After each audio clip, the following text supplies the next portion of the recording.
Bonjour mesdames et messieurs et bienvenue dans ce flash d'information. Ce samedi 4 septembre, c'est la fête de la Tabaski ou la fête du mouton. Cette fête commémore la soumission d'Abraham à son Dieu, symbolisée par l'épisode où il accepte d'égorger son unique fils Ismaël sur l'ordre de Dieu. Après son acceptation de l'ordre divin, Dieu envoie l'archange Gabriel qui substitue au dernier moment l'enfant par un mouton qui servira d'offrande sacrificielle. En souvenir de cette soumission totale d'Abraham à son Dieu, les familles musulmanes sacrifient un animal selon les règles en vigueur. Tout à l'heure, vous avez suivi en direct de la grande mosquée de la Riviera cette célébration avec Ali Yoda et Ali Diarra-Souba en présence du président de la République, Alassane Ouattara, et plusieurs membres du gouvernement et fidèles musulmans. Bonne fête de la Tabaski à tous les musulmans de Côte d'Ivoire et du monde entier.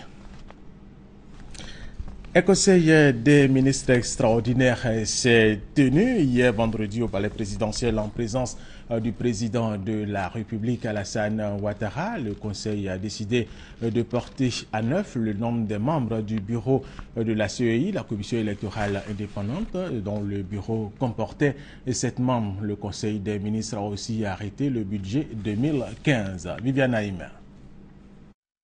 Au menu de ce conseil des ministres extraordinaire qui s'est tenu ce vendredi au palais présidentiel sous la présidence du chef de l'État, le président Alassane Ouattara, le sujet à nouveau de la composition du bureau de la CEI, la commission électorale indépendante. Le conseil des ministres a décidé de porter à 9 les membres du bureau de la commission qui précédemment étaient au nombre de 6. Au regard du contexte politique dans lequel nous sommes actuellement, et tout cela dans un souci de consolidation de la paix et de renforcement de la démocratie, le chef de l'État a décidé de faire un effort supplémentaire pour intégrer donc l'opposition à cette CEI. Ainsi, les modifications faites portent premièrement sur la désignation de 2 secrétaires adjoints supplémentaires et sur la création d'un poste de 4e vice-président. Le bureau de la CEI passerait donc de 6 membres à 9 membres. 6 membres, c'était le président, 3 vice-présidents, le secrétaire et le secrétaire adjoint. Et donc on passerait à 9 membres, composés comme suit, donc le président, 4 vice-présidents, le secrétaire et 3 secrétaires adjoints. Ce nouvel aménagement porte ainsi à 20 le nombre des commissaires de la CEI.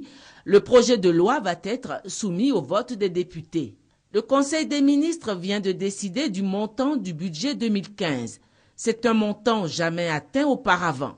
5 014,3 milliards de francs, soit une progression de 72% depuis 2010. Ce budget est constitué à 80,3% de ressources intérieures. C'est la première fois que nous atteignons la barre historique et symbolique de 5 000 milliards de francs CFA. Ce budget est en hausse de 72% par rapport à celui de l'année 2010.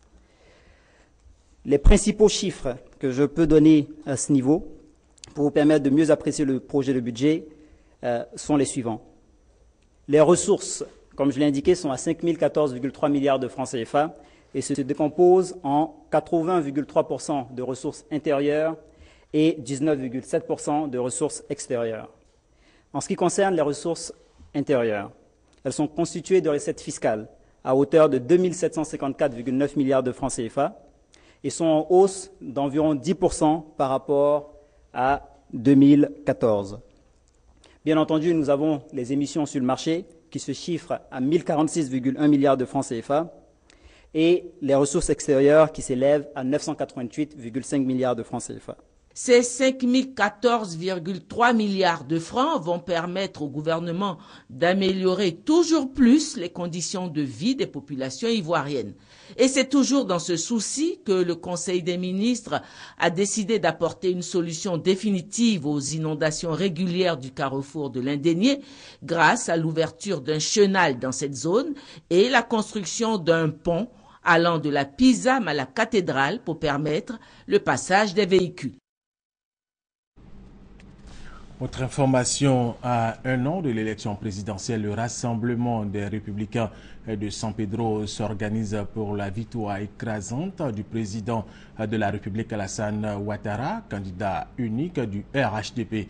Le maire de San Pedro a rencontré les animateurs du RDR pour aplanir les éventuels différends entre les militants pour qu'ils demeurent dans l'unité. Au Mali, un convoi des casques bleus de la MINUSMA du contingent nigérien a été la cible d'une attaque directe alors qu'elle se déplaçait vers Indeliman sur l'axe Menaka à Sango. C'était une embuscade tendue par les islamistes du Moujao, le mouvement pour l'unicité et le djihad en Afrique de l'Ouest. 9 soldats nigériens ont été tués. Cette attaque est condamnée par l'ONU et les pays occidentaux. Voilà, ici la fin de ce flash d'information. Merci de l'avoir suivi. Je vous retrouve à 13h.